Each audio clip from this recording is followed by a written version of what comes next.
Vamos a tirar ahora a hablar de germinación de semillas.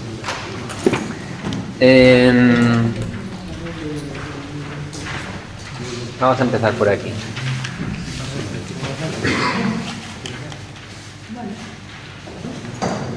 Lo que culturalmente se entiende como germinación de semillas es que nosotros cogemos unas semillas, las sembramos en la tierra, las regamos, mantenemos su humedad para que no se vuelvan a secar. Mantenemos humedad, hasta que vemos que o sale la raíz o vemos sus hojitas por encima. Y entonces decimos, ya está, ya hemos pasado esta fase de la germinación de semillas, que siempre es complicadillo. Y de ahí ya se desarrolla la planta. Esa manera que acabo de contar es la manera humana y la que se ha hecho durante todos estos años, 10.000 años, de germinar semillas. En la naturaleza ocurren otras cosas. Y ahí el priming nos va a dar luz sobre qué otras cosas suceden.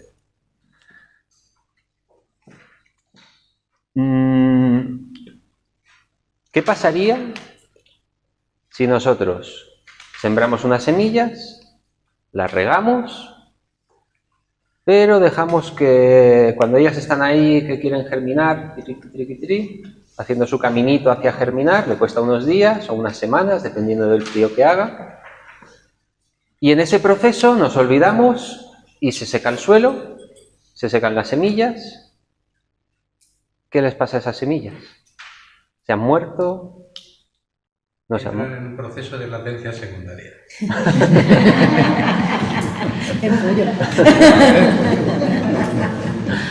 No entran en un proceso de latencia secundaria.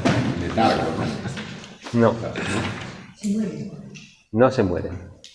Puede que se mueran algunas, lo vamos a ir viendo. Pero no, en principio, si no han sacado su raicita, no se mueren. Eso es el priming. El priming es que nosotros vamos a iniciar la germinación de las semillas poniéndolas en agua, regaditas, y ellas inician su proceso de germinación, pero antes de que salga la raicita se vuelven a secar y no pasa nada. Después les volvemos a dar agua y ellas van a germinar, y van a germinar más rápido que antes, porque ya han hecho un proceso germinativo antes. ¿Qué pasaría si las semillas se murieran cuando las regamos y antes de sacar su raicita se secaran? ¿Qué pasaría si las semillas se murieran en ese momento? Que no habría montes, no habría vegetales, porque en el monte llueve, se moja todo, y si no les da tiempo a germinar, se secan y se esperan a la siguiente lluvia. Entonces, eso le vamos a llamar ciclos de hidratación y deshidratación. Es decir, que en el monte la semilla puede coger agua y casca el sol, se seca el suelo, se secan. Vuelve a llover, se ponen otra vez a germinar, y si no les da tiempo a germinar, casca el sol, se seca la capa superficial del suelo y ellas se vuelven a secar y están ahí como guardaditas en el suelo. Y cuando vuelve a llover otra vez, ahora llueve más fuerte y ya tienen agua suficiente para llegar a sacar la raíz. ¿Has dicho que se llama ciclo de hidratación? Hidratación, deshidratación. El priming son ciclos de hidratación y deshidratación. Claro, en Almería, por ejemplo, el pino en un día y a los 3 días está todo, que no sabes cómo tan rápidamente ha podido hacer crecer y florecer y nacer todo tan rápido, ¿no? Y probablemente sea esa la explicación, ¿no? Vamos a ver, espérate a tener más info. Ya tenían... Entonces, os voy a hablar de las fases que ocurren dentro de una semilla sin que nosotros lo veamos. hasta que sacan la raíz. ¿Vale? ¿Qué ocurre dentro de una semilla en su proceso de germinación? Y para eso vamos a poner una gráfica en la que el eje X es el tiempo y el eje Y es la humedad que tienen las semillas. Las semillas de lenteja de un bote de nuestra cocina están vivas y están aproximadamente al 9 o 10% de humedad.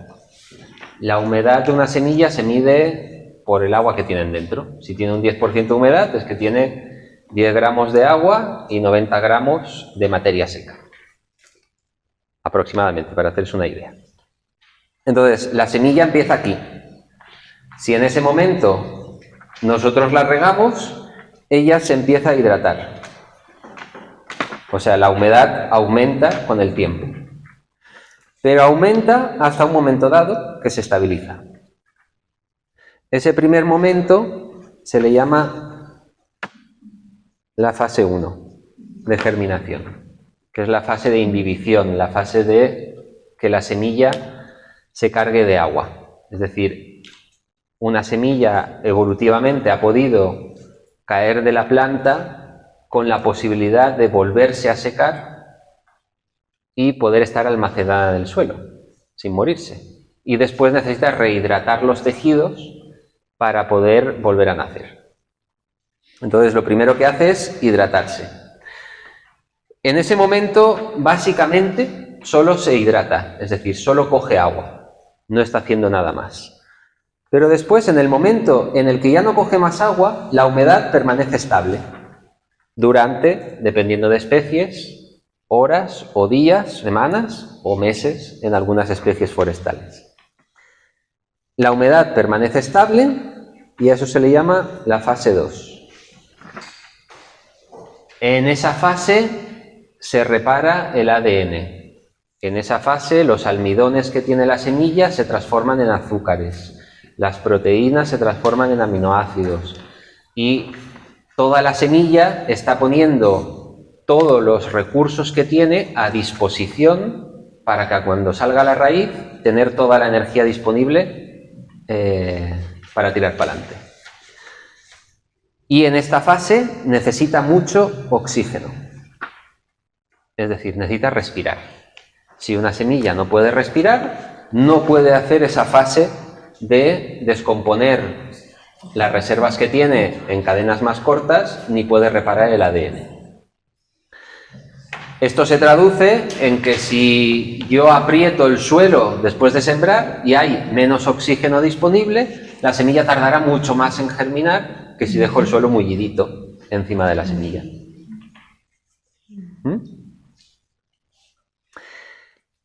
Cuando hace todo lo que tenía que hacer para prepararse para la germinación, vuelve a coger humedad. Y en ese momento, le llamamos la fase 3, es cuando germina. O sea, sale la raíz.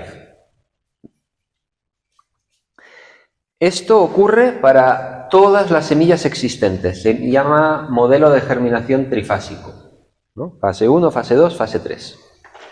En ese momento deja de ser una semilla y se convierte en una planta, porque la raíz empieza a hacer todas las cosas que tiene que hacer en el suelo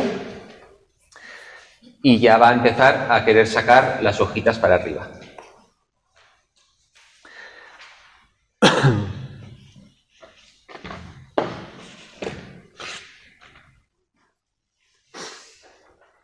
Entonces, si nosotros ponemos una semilla a germinar. Dani, no sé si la gente que está atrás del todo verá lo ve abajo. ¿Cómo lo veis? Decían, si no, de que igual lo podemos subir al escenario. Claro, que lo tienen en el papel. En el papel está aquí. La página 5. Ya, pero como él va, Como voy haciendo dibujitos, cosas, colorines, yo no, lo vamos conozco, a- yo lo conozco. Vamos a cambiarlo. ¿Te ayudo? Sí.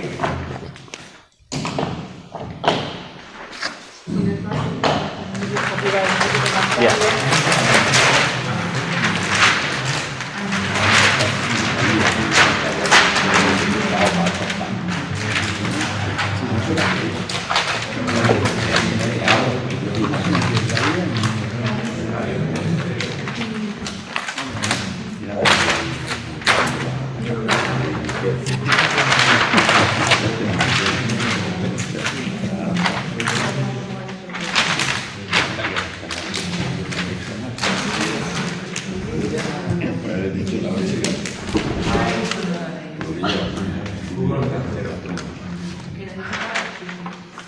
A ver, que esta es la gráfica así más importante que vamos a ver.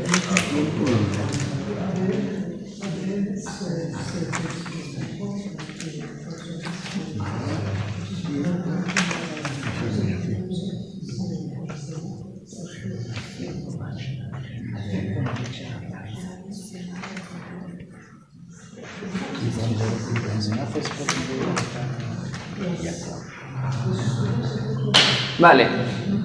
Entonces, todas las semillas hacen esto. Pero si lo hacen del tirón, es germinación humana por control humano. Algunas semillas en la naturaleza también germinarán así, desde que están secas hasta que llegan a la germinación del tirón. Pero no necesariamente tiene que ser así. Porque si nosotros hidratamos una semilla, entra en fase 2 y la volvemos a secar, no le pasa absolutamente nada.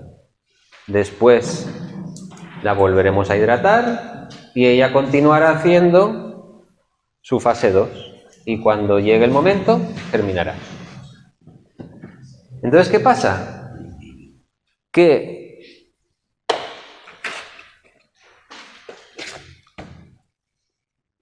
lo que ha recorrido de germinación ya lo tiene recorrido. Y después no hace falta que lo vuelva a recorrer. Si yo germino una semilla, o sea, la pongo a germinar, y antes de que llegue a la germinación la seco, le queda muy poquito por recorrer hasta la germinación. Esa semilla después yo la pongo a germinar otra vez, y no va a necesitar hacer todo esto de fase 2. Su fase 2 ahora es muy pequeñita. Eso es hacer un primer.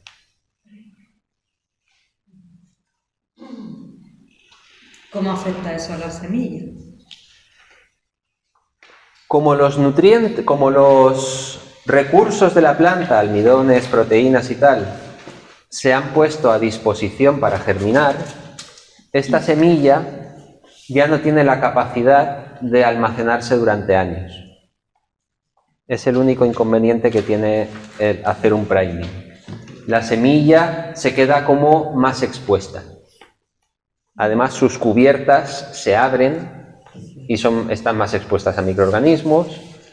Los nutrientes, o sea, el almidón, las proteínas, hormonas y todo se está preparando para la germinación y entonces ya no está preparada para pasarse años esperando la lluvia, sino que rápidamente se degrada. ¿Y eso queda una impronta en la genética? Quiero decir, luego sus hijas No. tendrán ese mismo problema.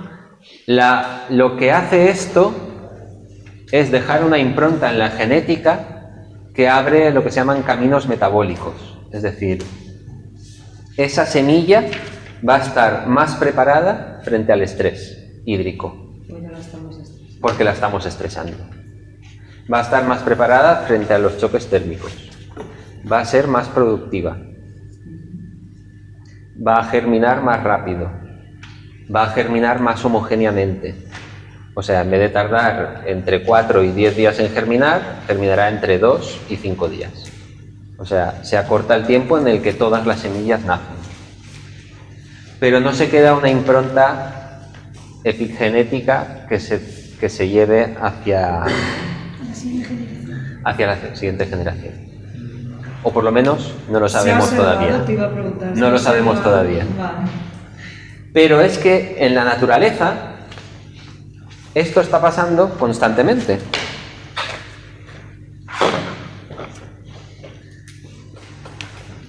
En la naturaleza tenemos un escaramujo y esto dura 9 meses. Si lo queremos hacer de manera controlada a la forma humana. Entonces, en la naturaleza llueve y el escaramujo se hidrata. ¿Y cuánto tiempo dura en secarse el suelo a 1 centímetro del suelo? Nada. Se seca. Pasa el tiempo. Imaginemos que aquí pasa el tiempo.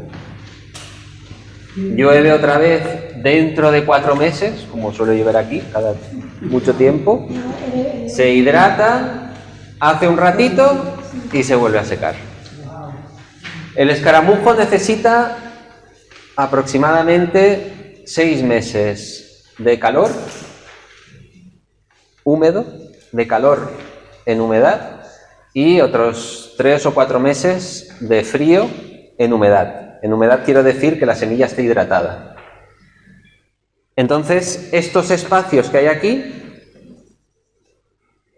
de cada una de las sucesivas veces que vaya lloviendo y que se vaya permaneciendo un ratito hidratada, cuando sumen 6 meses de calor húmedo más 3 o 4 meses de frío húmedo, entonces germinará. ¿Cuánto tiempo tardará en el escaramujo en la naturaleza en completar eso? Años.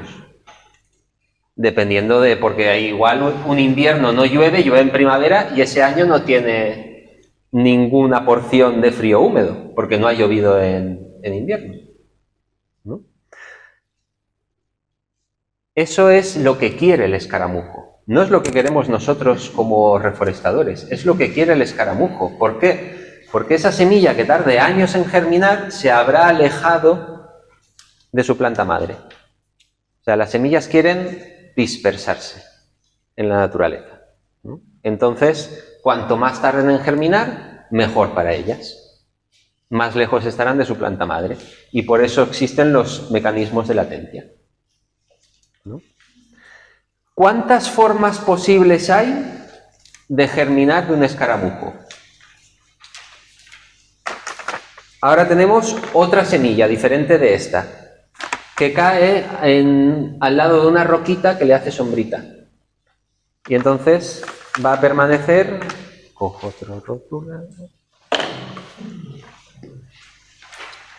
Esa semilla va a permanecer un ratito más húmeda y se secará.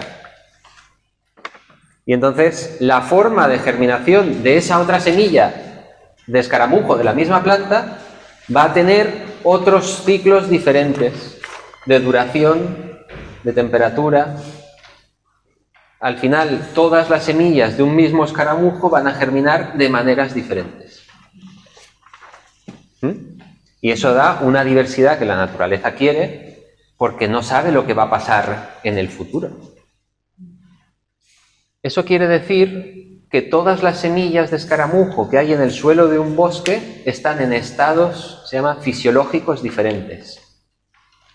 No están en el mismo estado, no están ahí quietecitas, todas iguales, esperando las condiciones ideales para germinar. Están germinando cada vez que hay una lluvia, en su poquito a poquito. ¿Vale? Esto lo digo porque hasta en los papers científicos aparece la frase: la semilla espera las condiciones ideales para germinar. Eso no es verdad, porque no se entiende bien la germinación de las semillas. Las semillas están siempre germinando, siempre en proceso germinativo, haciendo ciclos y ciclos y ciclos y ciclos. Y si esto dura una semana y tiene una semana de frío cada año y necesita acumular 4 meses, tardará 15 años en germinar esa semilla. Y en esos 15 años, el arrastre de lluvias, un jabalí se la come y la caga en otro sitio, se va desplazando la semilla.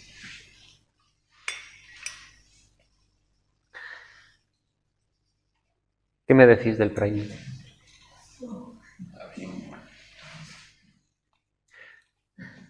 Si el secado ocurre en la fase 1, hay que volver a empezar. Vuelve a empezar. El secado puede ocurrir en la fase 1. Imagínate, llueve, la semilla está en la superficie del suelo, la semilla empieza a hidratarse porque está lloviendo, pero deja de llover y sale el sol. Y le da el sol a la semilla. Pues hace así. Esa semilla no habrá avanzado nada en su proceso germinativo. Para avanzar en el proceso germinativo la tienes que meter en fase 2. ¿Y cómo funciona en el desierto? ¿Que lo hacen el mismo día que llueve? ¿Por qué? Me voy a ir a otro lugar, ¿vale?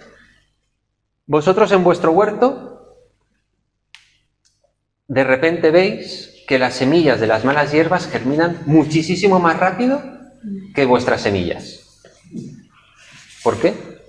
Porque han pasado ya todos los ciclos que necesitan. Porque las semillas de vuestro huerto de malas hierbas tienen un montón de ciclos hechos de hidratación y deshidratación. O sea, tienen un priming que les habéis hecho vosotros con los riegos que habéis hecho a esas semillas y las estáis mejorando.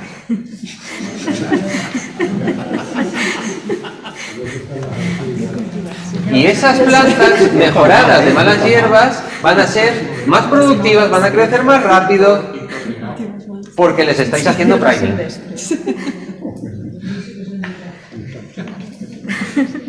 Y luego tú metes la tuya que viene en el sobrecito bien guardadito ahí con el aluminio y todo y dices, joder, tira para adelante.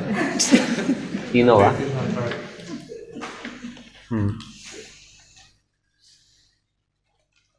Vale, esto es un conocimiento simplificado, ¿vale? De lo que ocurre, pero bastante útil para empezar a entender cómo son los procesos que realmente ocurren en las semillas, ya sean de malas hierbas o vuestros.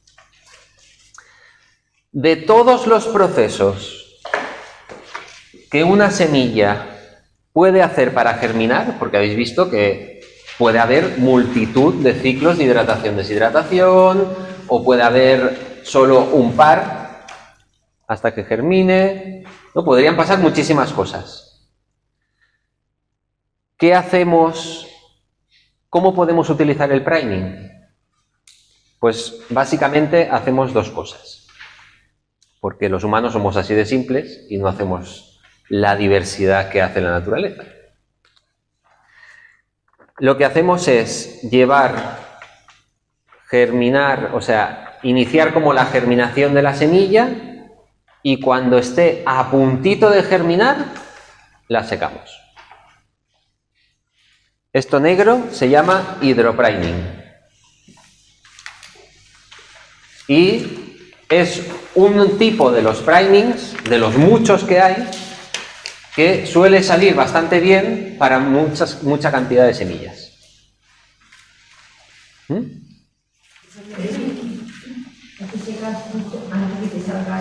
Lo vamos a ir viendo poquito a poquito. Pero, por ejemplo, con el escaramujo, ¿cómo hacéis eso? Con el escaramujo se utiliza otro tipo de priming que no es el hidropriming. Nosotros le llamamos CMC, control del contenido de humedad. Y se basa en otra cosa, pero básicamente es parecido. Nosotros lo llevamos ahí en fase 2 hasta el borde de la germinación durante 9, 10, 11 meses y después la secamos. ¿Vale? No se hace exactamente así porque la germinación del escaramujo después de todo ese tiempo es deshomogénea y no puedes hacer eso. Entonces tienes que hacer otra movida que es, en vez de llevarlo a ese contenido de humedad, lo llevas a uno más bajito y durante más tiempo. Y en ese más bajito ya no puede germinar y lo mantienes ahí un año y después lo secas. Es otro proceso que hoy no voy a hablar de ese tipo de priming. Me voy a centrar en los hidroprimings, que son los que podéis utilizar para la huerta. ¿Vale? Este hidropriming sirve para semillas que no tarden demasiado en germinar, que tengan una germinación que no tarde más de 4 o 5 días en empezar a germinar. Si ya tarda 10 o 20 días en empezar a germinar, tenemos que ir a otros tipos de hidropriming que necesita más control de laboratorio y que no voy a exponer hoy. Y esa germinación, veremos que el tiempo que tarda en germinar depende de la temperatura. O sea, hay semillas que a 10 grados germinan súper bien y las subes a 20 grados y germinan mucho más lento. Pero hay semillas que a 20 grados germinan súper bien y la bajas a 10 grados y germinan súper lento. Entonces los hidroprimings los vamos a hacer siempre a temperaturas óptimas, a las temperaturas en las que germina más rápido esa especie. Vale, pero hay otro tipo de hidropriming que para el trabajo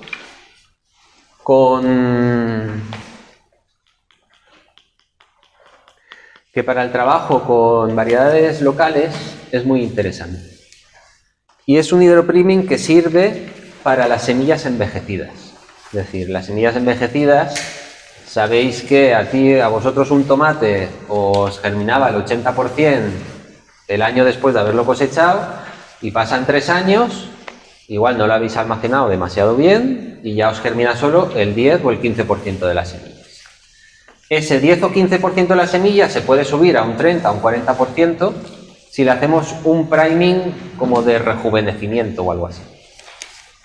Y se trata de iniciar la germinación, y cuando empieza la fase 2, nada más empezar la fase 2, la secamos. Al hacer eso, rejuvenecemos las semillas, y el ratito que está aquí repara el ADN de lo reparable, de lo que hay reparable en ese lote que tenemos de semillas envejecidas. Si no hacemos eso, sabemos que si le hacemos la germinación normal de llegar hasta aquí, van a germinar muy pocas. Pero si le hacemos eso y después las ponemos a germinar, no va a acelerarse la germinación, porque no le hemos hecho, no han podido transitar todavía mucho su fase 2, pero el ADN se habrá reparado y entonces germinarán muchas más. ¿Y cómo sabemos cuándo está justo en el comienzo de la fase 2? Bibliografía científica. Te buscas en la bibliografía científica cuánto dura la fase de hidratación de la especie que tú quieres reparar. Y para bibliografía científica os doy una pista que se llama SciHub.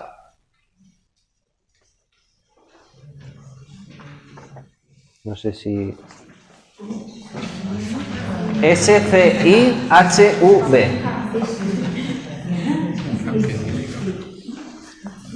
Ahí están el 90 y tanto % de toda la documentación científica del planeta en pirata.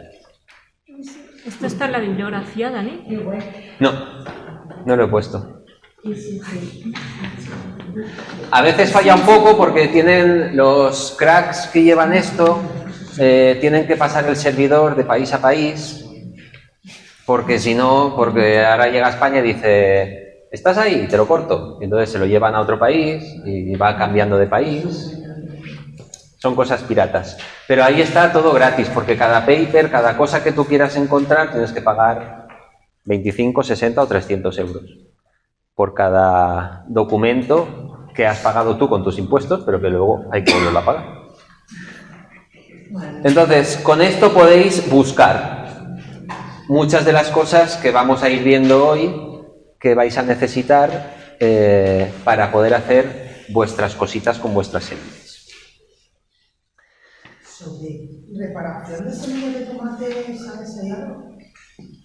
Específicamente no sé, pero sobre tratamientos para semillas envejecidas, esto está bastante estudiado para semillas hortícolas y se emplea en banco de semillas, de estos de a largo plazo, se emplea en general bastante, así para recuperar, para aumentar la germinación. Tú tienes un banco de semillas limitado, con número de semillas limitado, y no te interesa tener muy poca germinación. Le haces un priming de rejuvenecimiento y te germinan más. Entonces,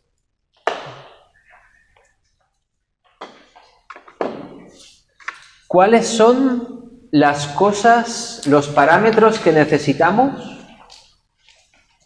para obtener un priming de vuestras semillas? Lo primero, temperatura.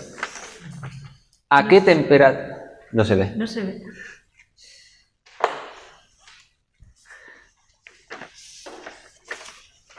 ¿Cuál es la temperatura óptima en la que germina esa especie?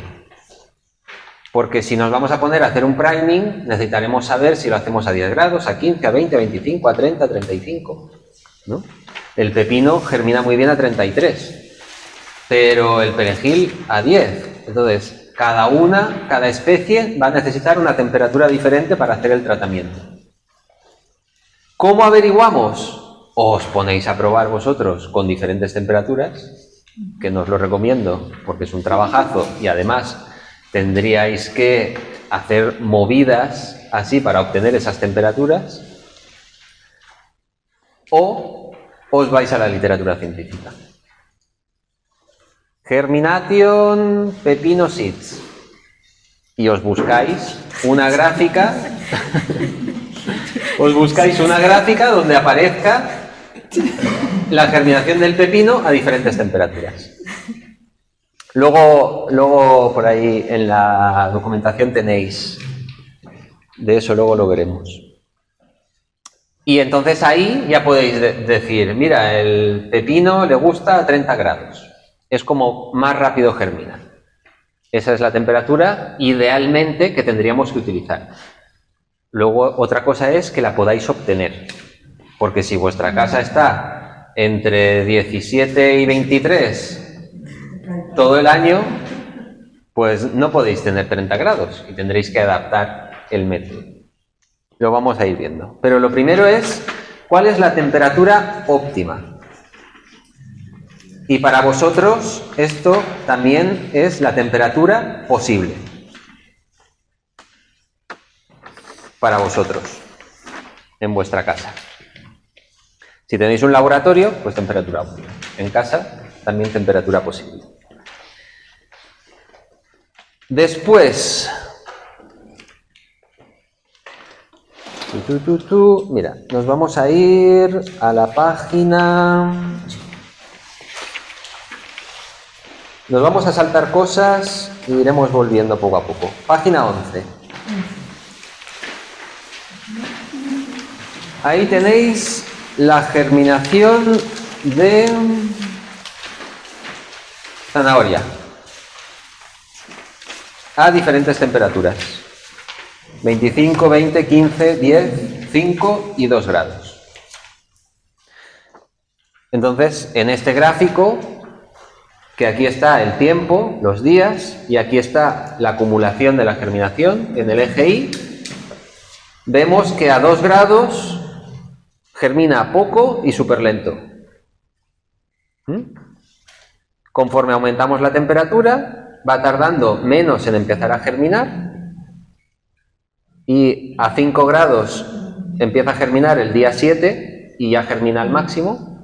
Pero a 25 grados, a 20 y a 25 es muy rápida. El día 2 ya está germinando. ¿Sí? Sí. Esa es la gráfica que tenéis que buscar en documentación científica para cada especie, que os va a decir cuál es la temperatura óptima de germinación.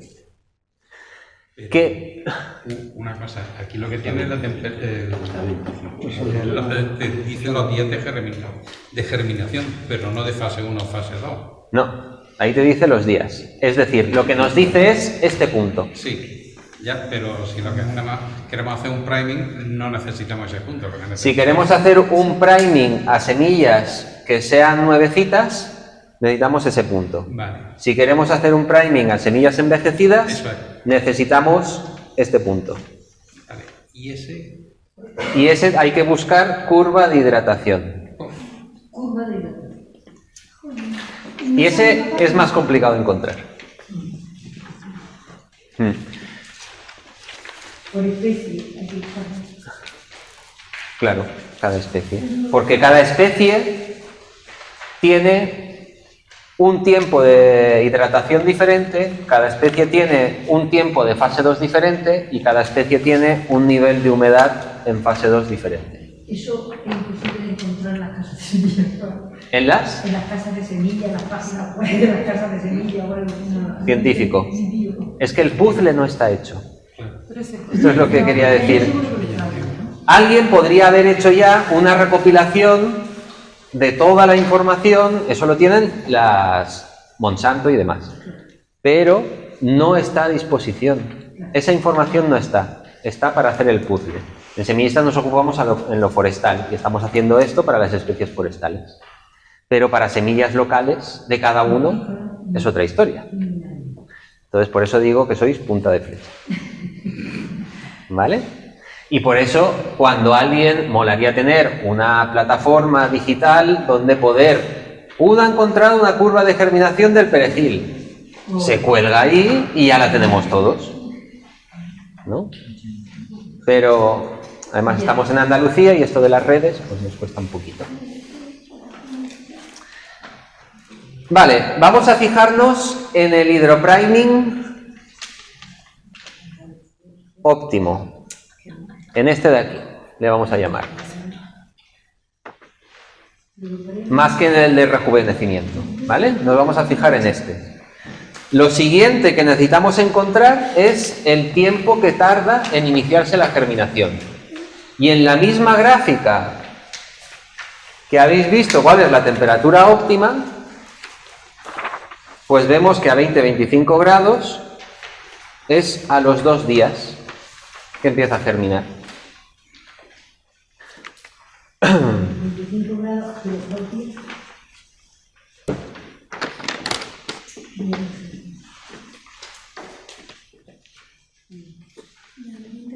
25 grados.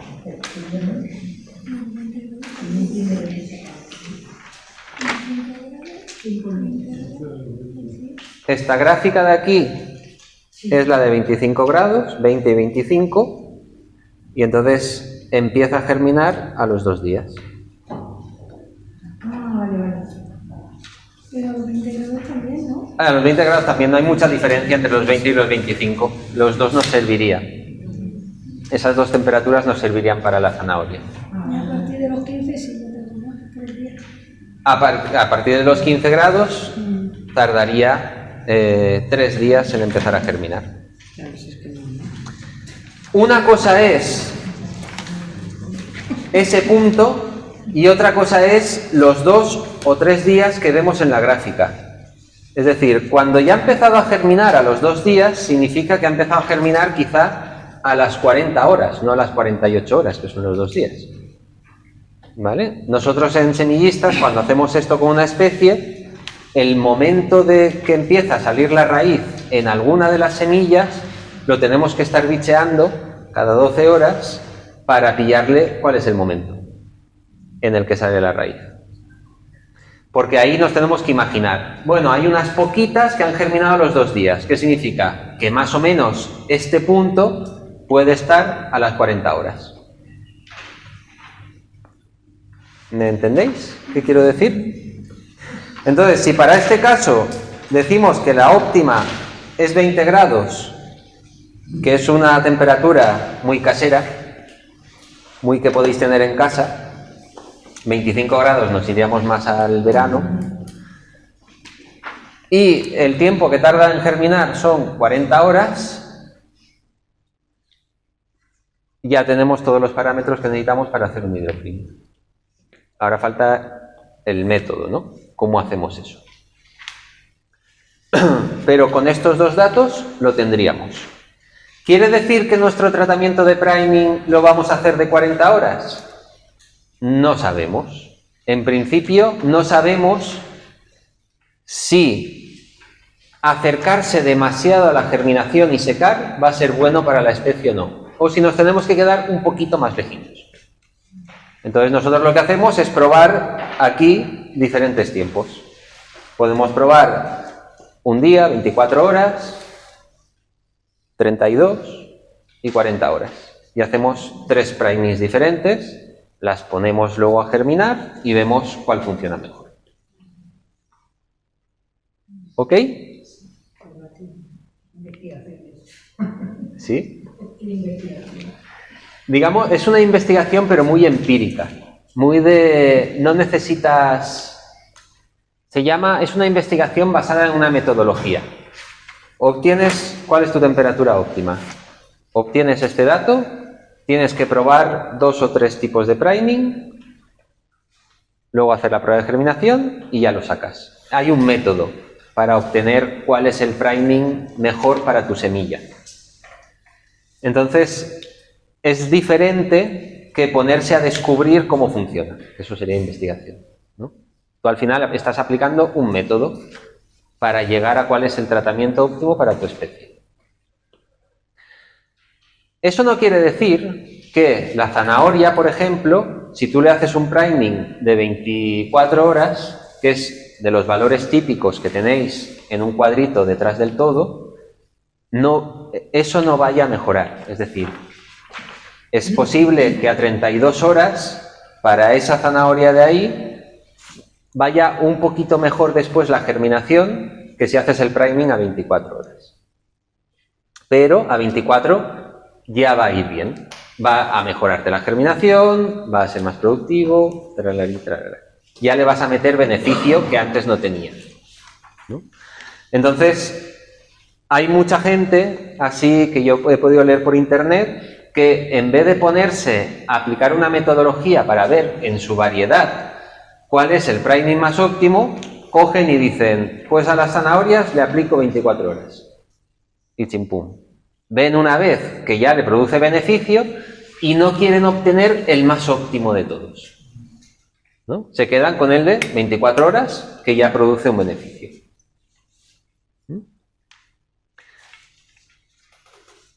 Con el beneficio quiero decir, aquí ponemos porcentaje de germinación y aquí tiempo, que si nosotros hidratamos las semillas, las llevamos en fase 2 y las secamos a 24 horas, o hacemos lo mismo pero las secamos a 32 horas, después la germinación de la de 32 será así y la de 24 será así. Y si no le haces ningún tratamiento, será más lenta. Entonces, ese poquito que se gana con el priming óptimo puede que no sea relevante para vosotros. ¿Entendéis por dónde voy? Pero comprobar que lo que estáis haciendo antes de sembrarlo en campo, comprobarlo en casa, eso es importante. Porque igual estáis haciendo algo que mata las semillas o lo habéis hecho mal, ¿no? Entonces está bueno probar primero con unas poquitas semillas, hacerle un priming y luego ponerlas a germinar en un tupper, como vosotros veáis. Eso lo veremos esta tarde, distintas formas. Y comprobáis que lo que estáis haciendo tiene sentido.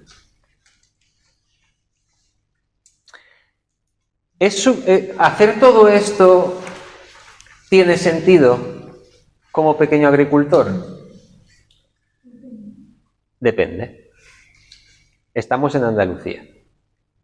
Y solamente por la resistencia al estrés que inducen estos tratamientos ya es importante. ¿Por qué? Porque no sabemos cómo va a ser el verano. No sabemos si se me va a retrasar un riego 2 días porque me voy de viaje. No sabemos diferentes cosas que en estas condiciones tan estresantes como son el semiárido, necesitamos hacer algo para suplir todo eso.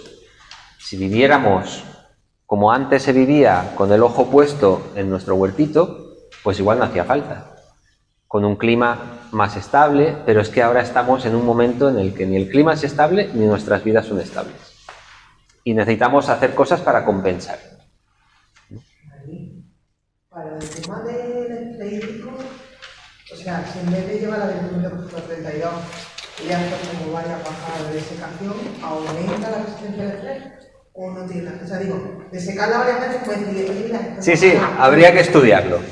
Porque ver si algo tiene más resistencia al estrés supone un experimento complejo. Porque tienes que hacer 2 tratamientos diferentes, luego sembrarlas en las mismas condiciones, pasar un año y ver cuánto produce cada una y que ese año haya condiciones de estrés que las puedes hacer controladas o no. Entonces es un experimento complejo y de eso se puede buscar en la literatura para ver si en una especie específica hacerle diversos ciclos de hidratación-deshidratación tiene sentido o no, le aporta algo o no. En cuestión de velocidad de germinación, no le aporta nada. Porque lo hemos podido comprobar con varias especies, ¿no? Que nos hemos puesto a jugar ahí a secarlas, hidratarlas y secarlas, hidratarlas y hacerle muchos ciclos así. Y no tiene sentido con el objetivo de acelerar la germinación, que es lo que a nosotros nos importa en semillistas para la siembra forestal. Pero si se induce mejor o no resistencia al estrés, todo eso hay que... Tiene pinta de cuando hace eso, la estás como entrenando, ¿no? Sí. Y cuando uno se entrena tiene más resistencia, esto es como una maratón, digo yo, es Sí, como sí. una comparación. Uno que no corre nada y se pone una maratón no da, y alguien que entrena y hace intervalo training, pues Sí. Cuando nosotros volvemos a secar las semillas, pasa algo en su ADN, ¿no? Se despiertan, hay genes que están ahí dormidos. Digamos que en la genética de las semillas está todo, pero no se manifiestan. Formas de provocar esa manifestación, lo que ha dicho este hombre antes. Tú las siembras 3 días antes de cuando vas a regar y la semilla ya está cogiendo información de lo que tiene a su alrededor. Y eso puede ser positivo para la semilla, porque va a despertar algo en sus genes que si no lo hicieras no se despertaría. Y el priming despierta esas cosas, despierta, le llamamos así, rutas metabólicas, ¿no? O sea, despierta unos genes que provoca una serie de procesos internos que no se despertarían si no le haces ese secado.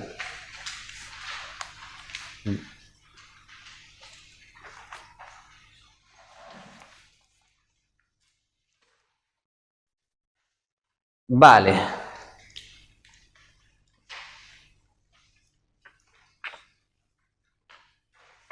En la página 12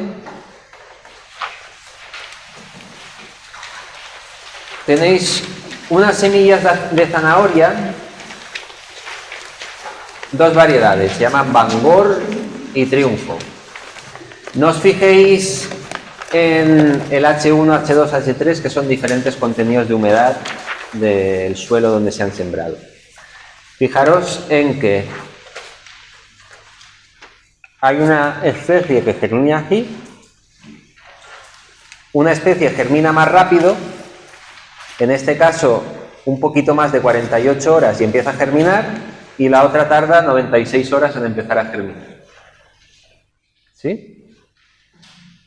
Entonces, a estas especies de zanahoria, a esta variedad en particular, le sentaría bien a la Bangor, a la de arriba, igual un priming de 48 horas, mejor que de 24.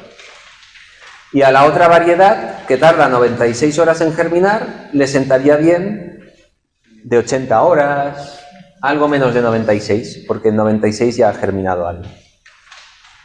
Y esto es que si le hacemos un priming de 24 horas a las dos, se obtendrán beneficios, pero no tantos como si ajustamos el secado al final de la fase 2.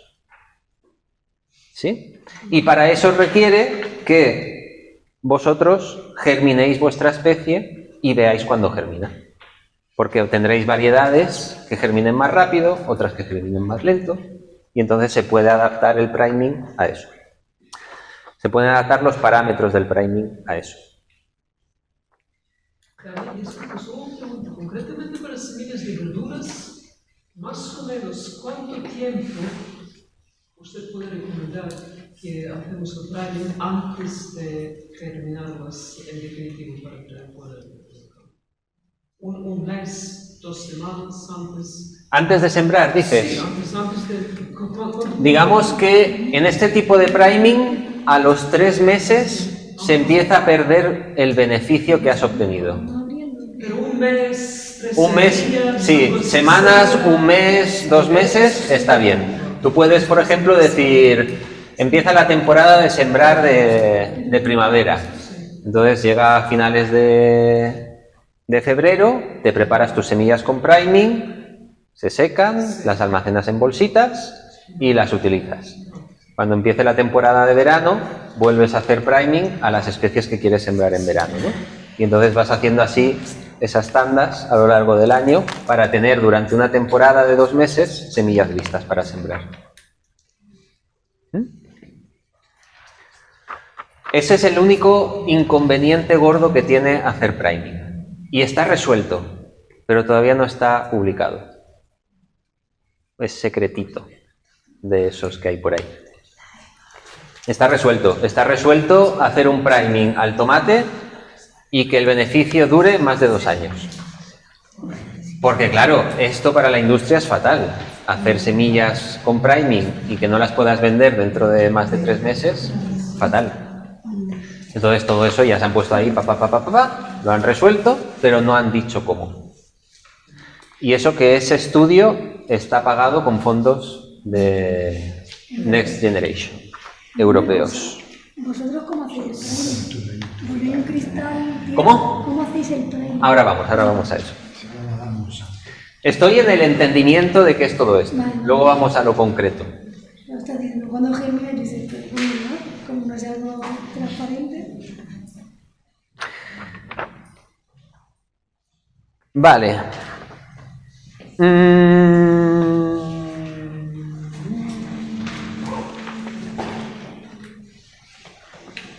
Vale.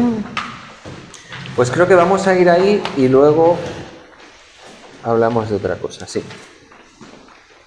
Esta tarde vamos a hacer esas prácticas de cómo se hace un priming, cómo se seca, o cómo se germina, cómo se observan esas cosas.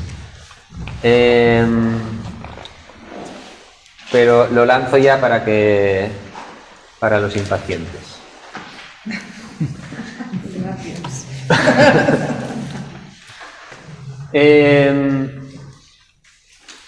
Cualquier forma que puedas imaginarte en el que la semilla se pone a realizar su germinación es válida. Quiero decir, las siembras en el suelo, lo riegas y ya la semilla hace así. Solo que luego cuando llegue a este punto las tienes que sacar del suelo y secarlas.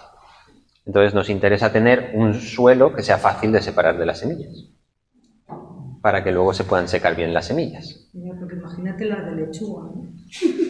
Imagínate las de lechuga. ¿Vale? Entonces, esta tarde haremos una práctica que es hacer eso en arena húmeda. Ponemos arena húmeda, ponemos las semillas, las ponemos a la temperatura que corresponde, las dejamos el tiempo que corresponde al priming y luego con un colador se separa la semilla de la arena y se ponen las semillitas a secar. Porque no se ¿Sí? puede poner la semilla en agua, punto, y se puede... Sí. Porque lo que necesita una semilla para hacer el priming es agua y oxígeno. Hidrógeno y amor. Entonces, otra manera es ponerse un vasito de agua, siempre sin cloro, con una bomba de acuario que le tira burbujitas y dejar las semillitas en una bolsita de estas de té que le den las burbujitas y la tienes ahí un tiempito y la secas. Y en algunos casos también se puede hacer incluso sin burbujitas. Si el priming que queremos hacer no es muy largo en la fase 2, por ejemplo una lechuga, que esto es de pocas horas y secarlo, ese priming se puede hacer directamente en agua sin burbujitas, porque solo con las micro burbujitas de oxígeno que se quedan en la semilla dentro del agua, tiene bastante oxígeno para hacer ese mini proceso de fase 2. ¿Ese método serviría para la técnica para el rejuvenecimiento de semilla? Sí. Claro, el de rejuvenecimiento de semillas va más en simplemente un remojo y secar, sin que sea aireado el remojo. En varios ciclos. En varios ciclos no. El 1. El rejuvenecimiento es 1.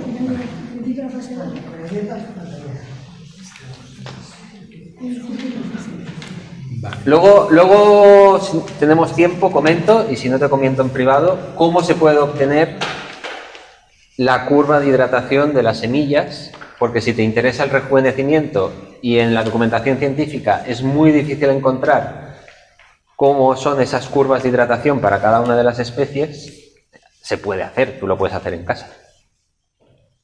Obtener esa curva. ¿Dónde estábamos? Ah, sí, en los métodos. Entonces, ¿cómo hacer priming? De cualquier manera que queramos ponerlas a germinar. En el suelo, en arena húmeda, en remojo aireado o en remojo. ¿Sí? Si el tiempo es largo de fase 2, mejor que no sea en remojo, que tenga más airecito. Esto es combinable, por ejemplo, la remolacha.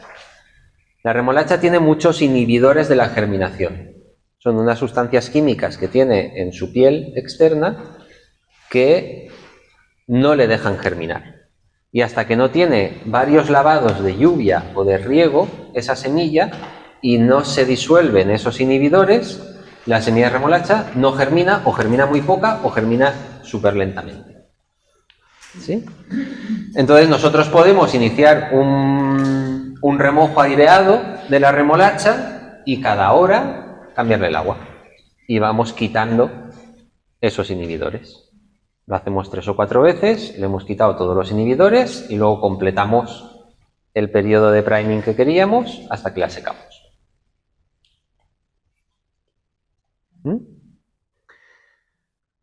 Con los remojos sin airear hay que tener un poco de cuidado, porque en la fase 1, hasta aquí, la semilla no necesita mucho aire para respirar. Pero si nosotros hacemos un remojo, o incluso antes de llevar a la huerta, sin hacer priming ni nada, hacemos un remojo de maíz antes de sembrarlo, que seguramente muchos habréis hecho así en la huerta, ¿no? A veces la gente hace remojos. Si ese remojo que hacemos a una semilla excede el tiempo de la fase 1, la semilla le sienta fatal. Es decir, la semilla quiere oxígeno para estar recorriendo su fase 2 y no tiene oxígeno, ¿no? Y eso le sienta muy mal a la semilla. Si tú coges un maíz y le haces 12 horas de remojo y lo siembras y funciona de maravilla, pero le haces de 24 horas y luego lo siembras y ya no funciona tan bien. Porque nos hemos pasado 12 horas del tiempo que admite, o sea, querría durante 12 horas estar respirando y no puede. Una pregunta.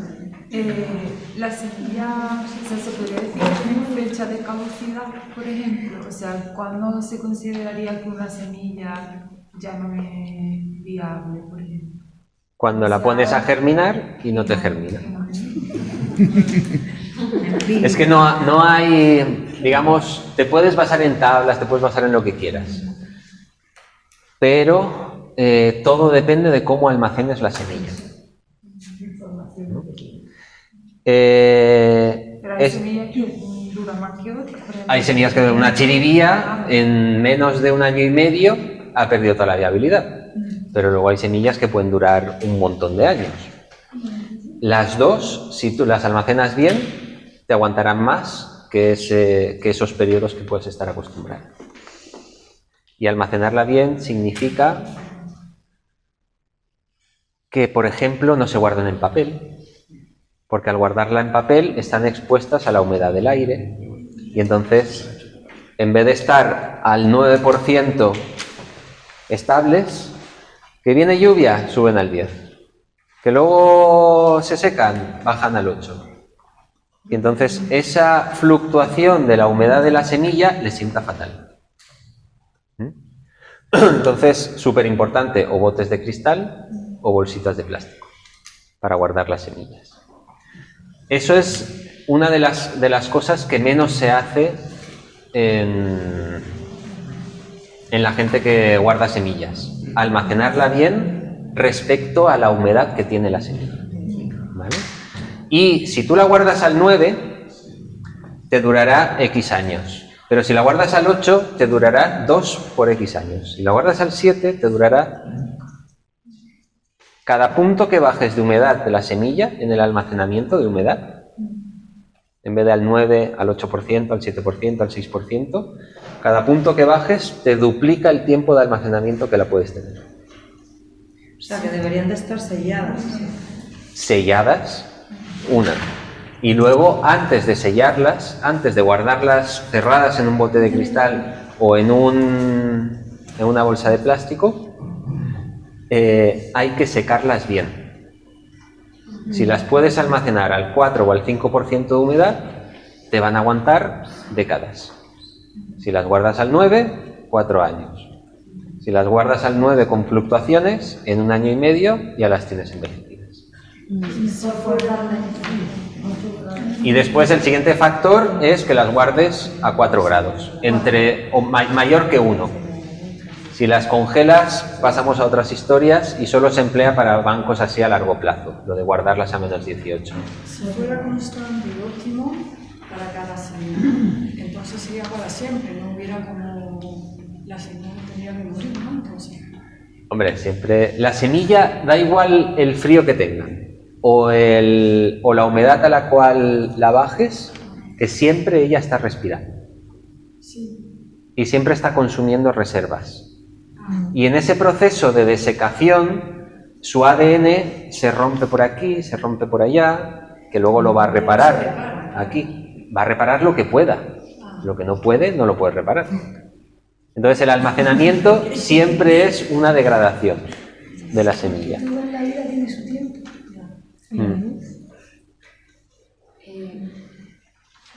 No tengo yo así... En principio siempre se guardan en oscuridad. No tiene sentido porque si tú la tienes en un bote de cristal y le da la luz del sol, va a provocar un movimiento en la humedad de la semilla y de ese tal. Pero no sé si tiene así alguna importancia, así que tengan más luz o menos luz. Normalmente tú la guardas en un bote y la metes en la nevera, ahí no va a tener luz y el poquito luz que tenga no le va a afectar para nada. Pero lo más importante, la humedad de la semilla. ¿Cómo logramos tener una semilla, una zanahoria al 4 o al 5% de humedad? No las metáis en el horno porque se van a morir. Una semilla a más de 40 grados, malo para ella. Pero podemos, un día caluroso aquí en Andalucía, que los hay muchos, y que la humedad ambiental, la humedad del aire sea bajita quiero decir un 30% o así, extendéis las semillas en un sitio que no le dé el sol y las dejáis, yo las suelo dejar todo el día. Las tengo al 9%, las dejo extendidas en una criba debajo de un árbol, cuido de que las hormigas no me roben todas las semillas durante el día y al final del día, antes de que llegue la humedad de la noche, las guardo. Y es fácil que en solo un día la tengáis al 4 o al 5%. Y entonces así ya más de 10 años os puede durar esa semilla. Pero ¿cómo puedo saber, perdona, si tiene 9% o 4%? No lo voy a explicar, hay un método para hacer con el microondas que está en la última página en bibliografía, el método de Leslie Baker, creo que se llama. Y no te la cargas. Metes la semilla en el microondas. Si queremos calcular qué humedad tienen las semillas, tenemos que matar las semillas. No hay otra manera. Una pruebecilla. Haces un sacrificio, sí. Tú tienes tu bolsa de semillas, tu bote de semillas y en función de la precisión que tengas de tu báscula, tal, esto está explicado en un documento que tenemos para las bellotas, que está descargable así desde Semillistas, que se llama Manual de Buenas Prácticas para Siembra de Quercus. Y hay un capítulo para que puedas elegir la báscula que tienes, el error que necesitas, el tamaño de la muestra, porque igual tú pones ahí 0,5 gramos y el error que tienes es de 4%, entonces no te sirve de nada. Tienes que elegir bien el tamaño de la muestra y luego el método de este hombre, de Leslie Baker, para hacerlo en microondas. Son cosas muy sencillitas y que te lleva tiempo. Claro que lleva tiempo. Esto, para una persona, yo diría que lo más recomendable es bajar la humedad de las semillas todo lo que podáis. En un día caluroso, te las sacas, las extiendes y luego las guardas, chimpum. A la sombra, ¿no? Que tienes a la sombra siempre. Que tienes un banco de semillas como el que se está haciendo aquí en Almócita. y encadiar y tal. Coño, pues si yo de repente genero con los agricultores 2 kilos de semilla de zanahoria que quiero que me aguanten 10 años en las reparticiones y dentro de 10 años volveré a sacar una buena producción de semillas de esas zanahorias, pues sí que estaría bueno que ese banco de semillas pudiera calcular la humedad de las semillas porque tiene 2 kilos de semilla. Pero para uso pequeñito de cada uno, pasamos a métodos no tan exactos, pero que también funcionan. Dani, y lo que hacemos con las semillas de tomate para conservarlas de un año a otro, que es meterlas en agua primero, ¿eso es el mejoramiento que estamos haciendo de esas semillas? No. Eso es una manera de lixiviar virus. Cuando tú sacas la semilla del tomate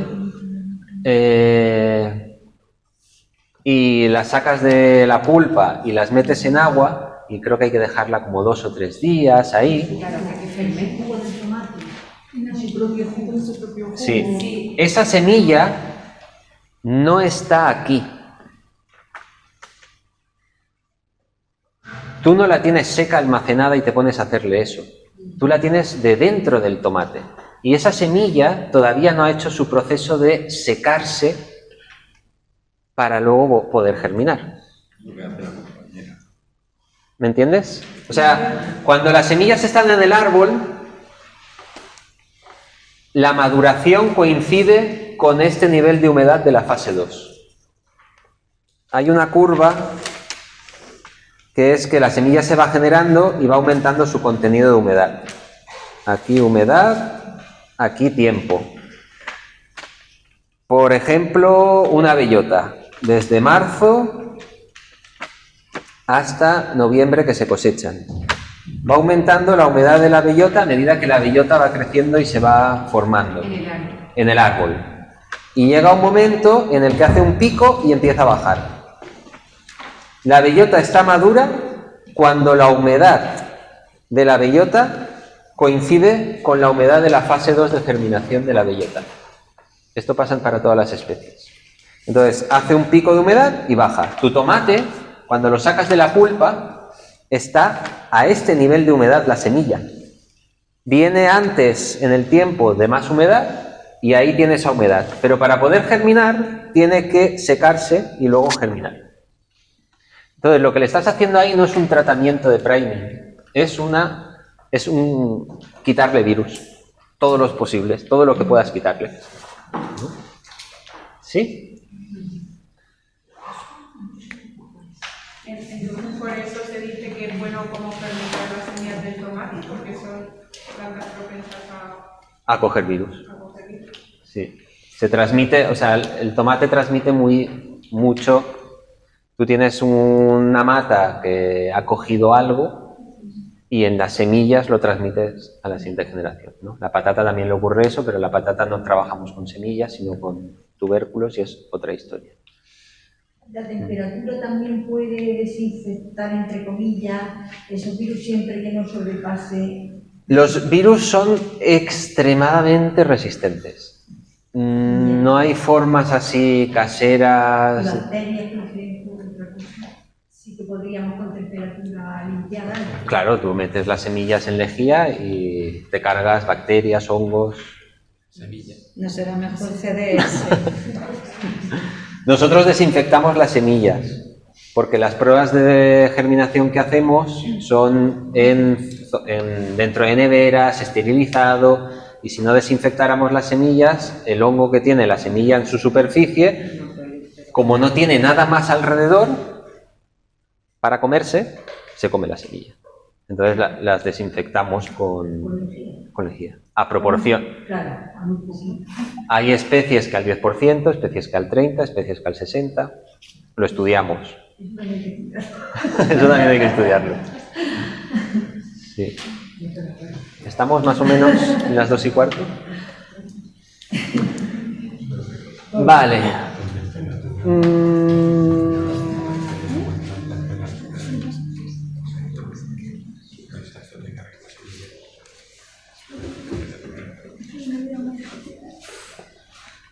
Vale. ¿Qué más tenéis por ahí? Por ahí Hablando dentro. otra vez de los tomates. Sí. Por ejemplo, cuando me has explicado esto, ¿no? De la bellota, que el momento de la cosecha es ¿Sí? justo cuando está a la temperatura, A la humedad a la humedad que de la fase 2. a la humedad a la que luego germinará. Vale. Y cuando tú no haces todo ese proceso con la semilla de tomate, ¿no? Por ejemplo, un tomate que aguanta mucho, el tomate de colgate. Está en la pulpa. Está aquí meses. No se seca dentro del tomate. Porque luego tú ese lo puedes meter directamente en la tierra y te germina. Es verdad.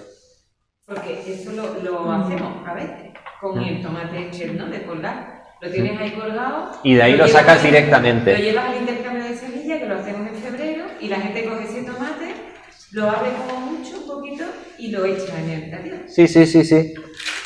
Y germina.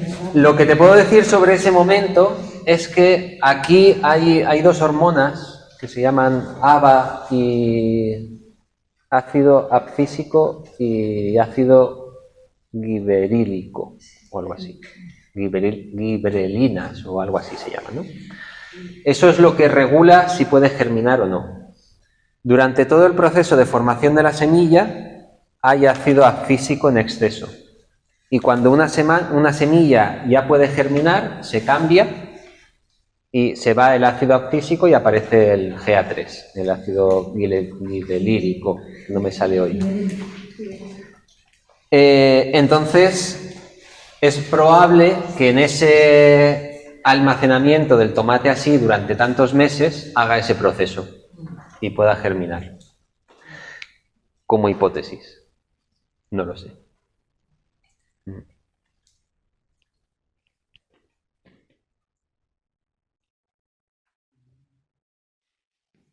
Vale, ¿os he dejado fritos? No, a mí me has dejado pensando Sí, pensando. en que de todo el proceso lo que creo que es más complicado de controlar es la temperatura.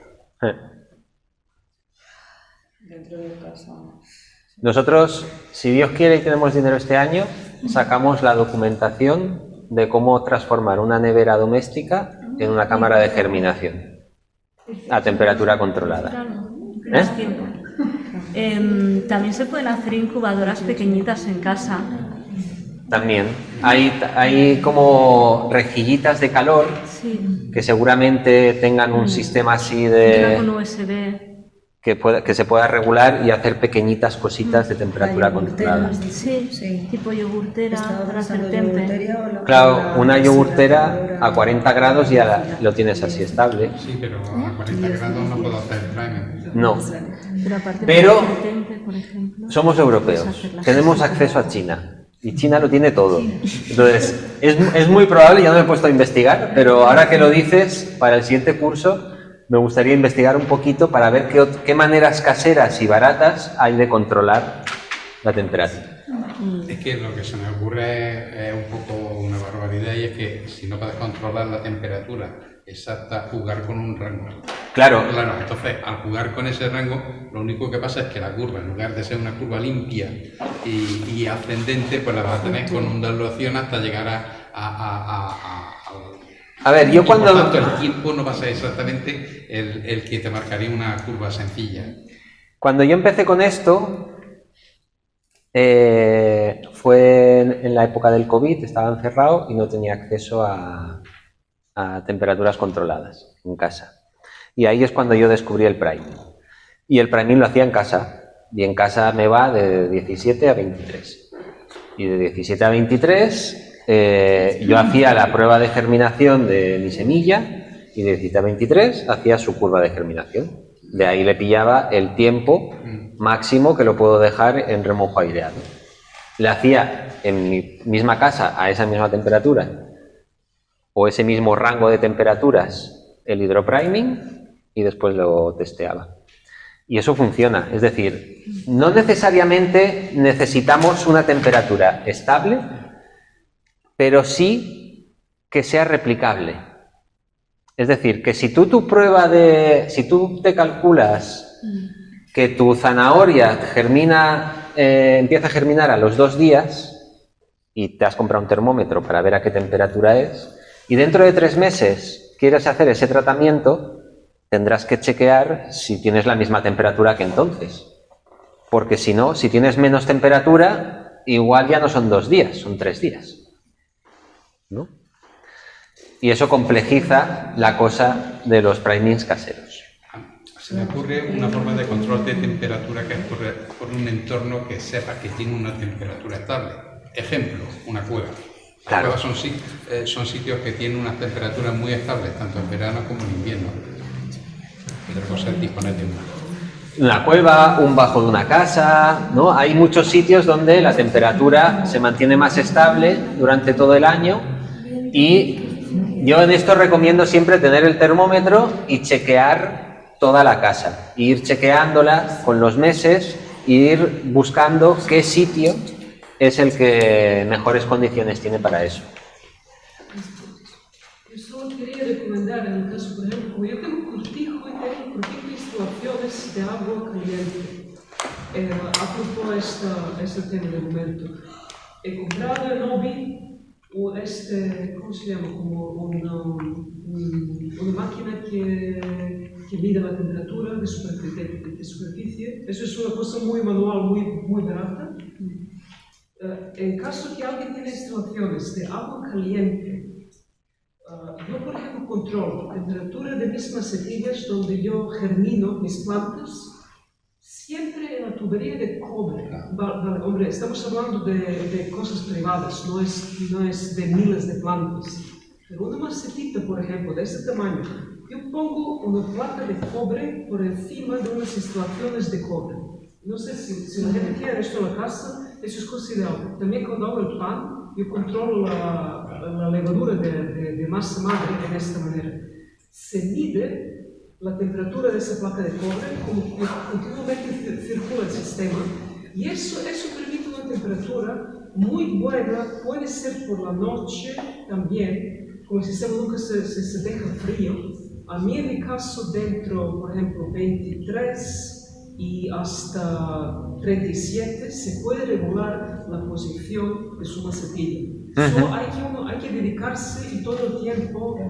Y eso, por ejemplo, en mi caso me ayuda mucho. Si quiero tener plantas de verduras de verano muy temprano, hechas en el invierno casi, yo lo hago en esta manera. Son macetitas así pequeñitas, pero solo hay que dedicarse, hay que controlarlo.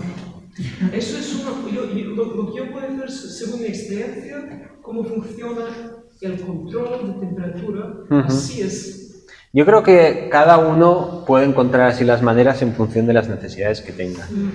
Y luego, transformar una nevera doméstica en una cámara de germinación de temperatura controlada es extremadamente sencillo. Extremadamente sencillo. O sea, igualmente que se enfría la cerveza con unos serpentines, lo hace a la inversa y le metes agua, tú metes con una termohidráulica, metes el agua a la temperatura que quieres y ahí puedes controlar el recipiente a mayor serpentín, mayor... Eso hay que generar el sistema. Pero que es más difícil. Nosotros lo hemos hecho en la nevera, el frío de la nevera baja la temperatura y con una resistencia eléctrica de 100 vatios pequeñita controlamos la subida de temperatura. Con un termoeléctrico y con agua lo haces mucho más fácil, más eficiente y no tienes mayor complicación. Lo único que los parámetros los vas a calcular tú una vez que tengas esas temperaturas. Eso depende de lo mañoso que sea cada uno. Sí, que hay muchos métodos, porque yo en casa ya conocía 2 métodos diferentes de hacerte una incubadora pequeñita. Entonces... Hay mantitas eléctricas con termostato, hay muchas pequeñas cositas. Fancoy, que es lo que a nosotros nos da la climatización, que lo tiene tanto para frío como para calor. Todo está en regular ese movimiento de agua. En el caso del agua. Pero sí, eso es importante, porque si yo me calculo para mi especie que necesito 20 grados y 40 horas, pues luego llega el verano y en casa ya no tengo 20 grados, tengo 28. se me va el traste lo que he calculado antes, ¿no? Entonces, el poder regular la temperatura de un pequeño espacio para hacer los tratamientos me asegura que a lo largo del año puedo hacer esos tratamientos, ¿no? ¿Cuántos años se puede guardar? Una semilla con priming. Y los arqueólogos 3 meses. que encuentran semillas en tumbas y demás, ¿cómo se recuperan? ¿Cómo se recuperan? Tengo entendido que las semillas se ponen viejas si se guardan. 1 año, 2 años, 10 años. Depende, a lo mejor la del tomate unos años, la del pepino otra, la del maíz distinto. Depende en el sitio, en las condiciones. Parece ser que el Banco Mundial ese que hay en el Polo Norte de semillas, pues está en unas condiciones súper especiales y tiene a cientos de años, no lo sé. Garantizan que bueno, la variedad genética o... Bajan la humedad de la semilla y la ponen a menos 18 grados. Eso es. Y algunas las meten en nitrógeno líquido. Si yo guardo una bellota 2 años... La bellota precisamente no, se muere. Se avicha y se muere, se pone bien. Por eso te digo, es un mundo. En general, no tenéis, un pequeño agricultor no tiene que pensar en almacenar las semillas para tropecientos años porque va a tener producción de semillas constantemente, ¿no?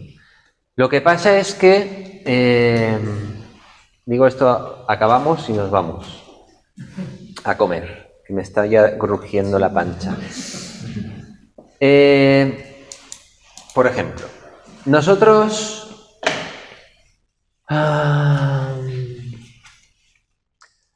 queremos conservar una variedad. Tenemos un tomate y lo queremos conservar. Si queremos conservar esa variedad, no poder hacer que germinen las semillas en 1, 2 años, 3 años, sino conservar esa variedad para que llegue a los tataranietos nuestros, ¿vale? Y mantenerla estable genéticamente para que llegue dentro de 300 años. Para eso necesito cultivar muchas plantas y coger muchos tomates y coger mucha semilla.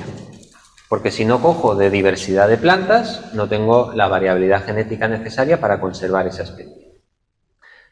Entonces, eso, si hiciéramos ese trabajo de sacar semilla de tomate en cantidad suficiente para conservar esa especie, no lo podríamos hacer solos. Tendríamos que trabajar en red y decir, yo voy a poner 10 plantas, otro va a poner 10 plantas, otro va a poner 20 plantas, otro va a poner 20 plantas. Y quedo con un conjunto de agricultores para esa variedad, cultivarla, que no se hibride con otros tomates y sacar un año muchísima semilla. La guardo súper bien y tengo semilla para los próximos 20 años. Y no tengo que volver a sacar semilla de esa variedad durante 20 años. Dentro de 20 años vuelvo a quedar igual con todos los agricultores para sacar otra vez semilla de esa variedad. Y a lo mejor todos los agricultores tienen que hacer un año para ese tipo de tomate, otro año para ese tipo de pepino, otro año, y van quedando, y cada año se saca una semilla y se guarda súper bien para 20 o 30 años en cantidad suficiente para todos los agricultores. ¿Me entendéis la historia? Porque si cada uno se va guardando su semilla, la variedad hace fliu y desaparece. La red de semillas, la red andaluza y la red nacional, incluso se supone que estarán trabajando. No conozco sus protocolos. Bueno, en verdad es la Tomate que le gusta tomate. ¿Qué? Tomate que le gusta tomate. Os recuerdo el sabor del tomate que yo comía y ya no tiene el sabor. Todo es lo que es, cómo preservamos eso, cómo lo estás explicando. Porque si no, va cambiando y sí, comemos tomate, pero no tiene que ver con los tomates de hace 500 años. No podemos hacerlo solo, necesitamos trabajar en equipo. Y por eso, si veis un vídeo de cómo es un intercambio de semillas en Sudamérica, os podéis quedar flipados. que es una cosa que hacen constantemente y van cientos y cientos de personas con un montonazo de semillas cada uno y ahí a mezclar semillas de uno y de otro. Aquí se hace con la red de semillas de Aragón. Yo recuerdo de haber estado en uno, de estar más de 170 personas y te quedas de guardiana y a los 3 años tienes que volver a llevar esa semilla. O sea, tú sí, se están dando pasos hacia volver a la cultura esa de la conservación. Yo siento que somos bebitos en los inicios de todo eso y cometiendo todos muchos errores, ¿no? Porque claro, si te dicen 2000 panochas para guardar el maíz. El que hay ahí en Aragón es que es muy difícil sacar las cosechas porque cuando ya está todo en flor, normalmente hay una granizada o una granelada. Entonces tú te puedes tirar todo el verano sin comer tomates. A lo mejor los tomates se recogen ya pues, para noviembre, cuando ya no te apetece comer tomate. Y es cuando empiezas a embotar. ¿No? Entonces, esta gente siempre conserva lo de la red de semillas por ese tema precisamente, porque es muy difícil conservar incluso el fruto, ¿no? Sacar el fruto. Chimpum.